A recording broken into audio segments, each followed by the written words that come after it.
here's the deal. Most engines don't wear out on the highway. They wear out in your driveway, 30 seconds at a time.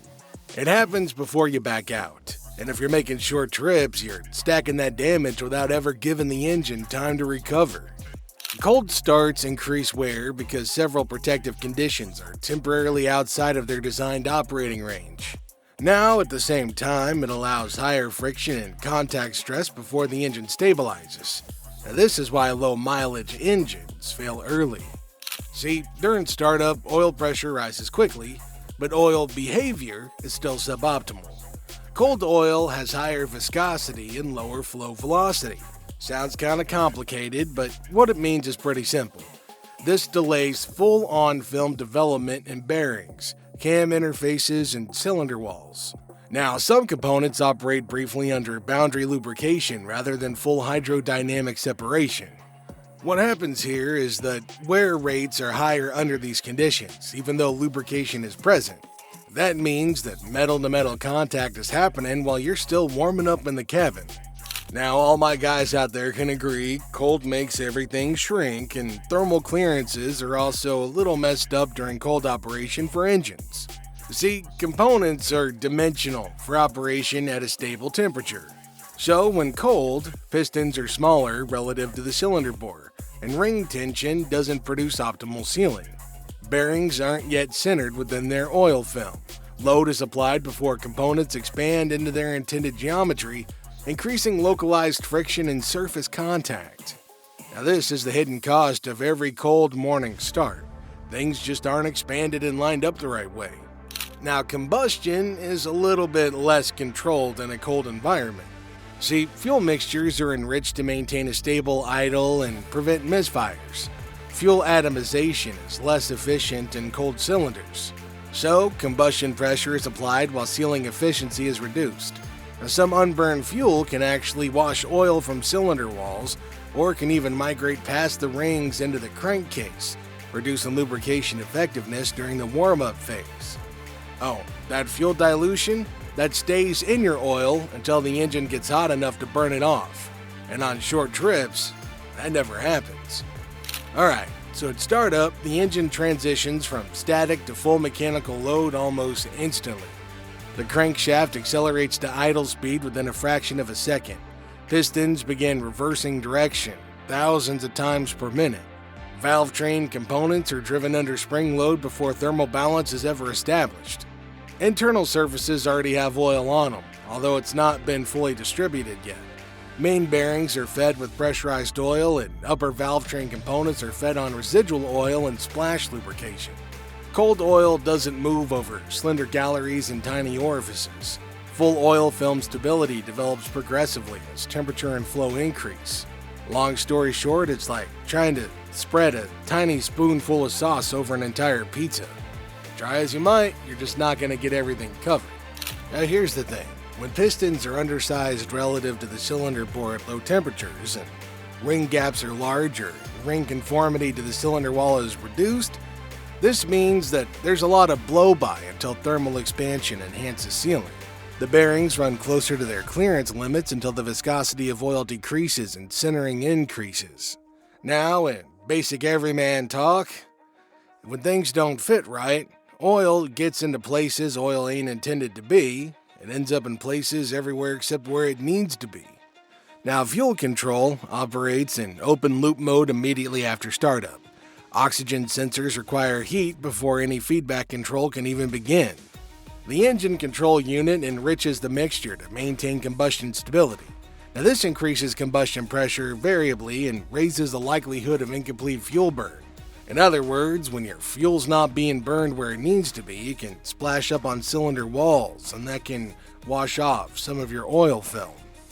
Now, oil temperature lags behind coolant temperature. Coolant warms up pretty fast due to restricted circulation during warm-up. Oil, on the other hand, warms up more slowly because it's distributed across the engine and stored in the sump. So, until oil reaches its designated temperature range, viscosity and additive activation remain outside of optimal conditions. AKA, cold takes your oil longer to do what it needs to do. Now, here's the thing. If your engine is shut down before oil temperature stabilizes where it needs to be, moisture and fuel contamination remain suspended in the oil.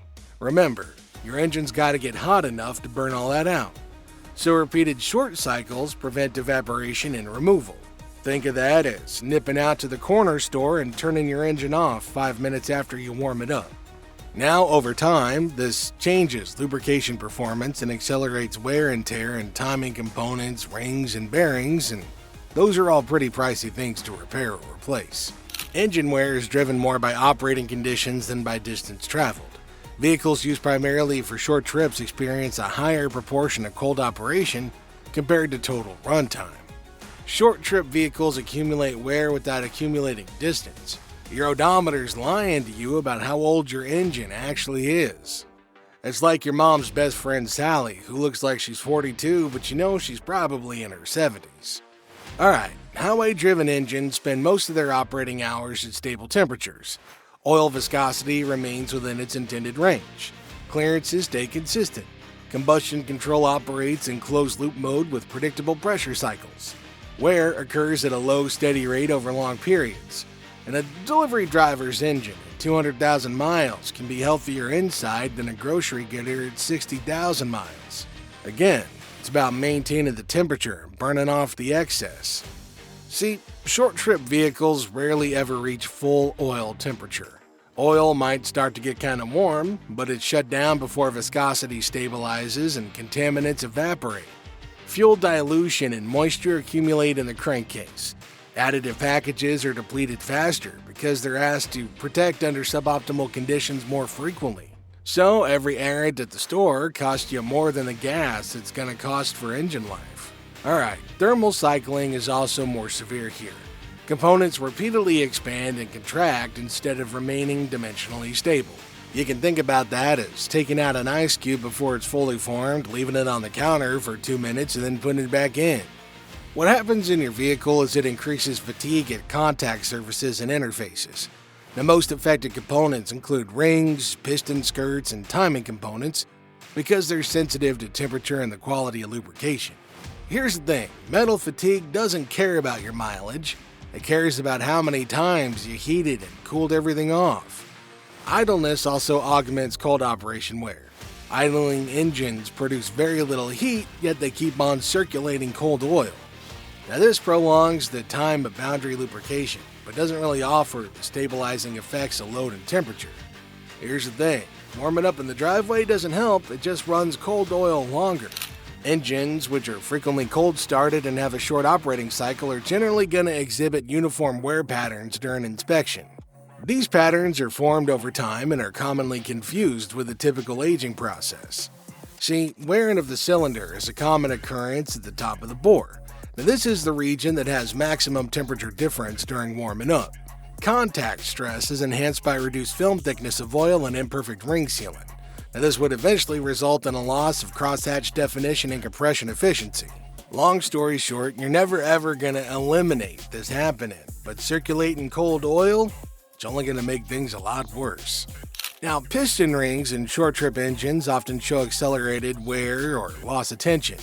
Fuel dilution and incomplete warm-up reduce lubrication quality at the ring pack. Blow-by increases as sealing efficiency declines. Now, this contributes to higher crankcase pressure and oil contamination. Now, timing components are also frequently affected. Chains, guides, and tensioners rely on consistent oil pressure and viscosity. Repeated cold operation increases chain stretch and guide wear. Now, these components may reach service limits earlier than expected, despite only moderate mileage. Bearing wear can also appear subtle but measurable. Oil contaminated with fuel and moisture reduces film strength. Cold start loading occurs before full hydrodynamic separation is achieved. And over time, this can increase clearance and reduce oil pressure margins under load. Valve train components also show signs of early wear. Cam lobes and lifters experience high contact stress during cold operation when oil flow and additive activation are limited.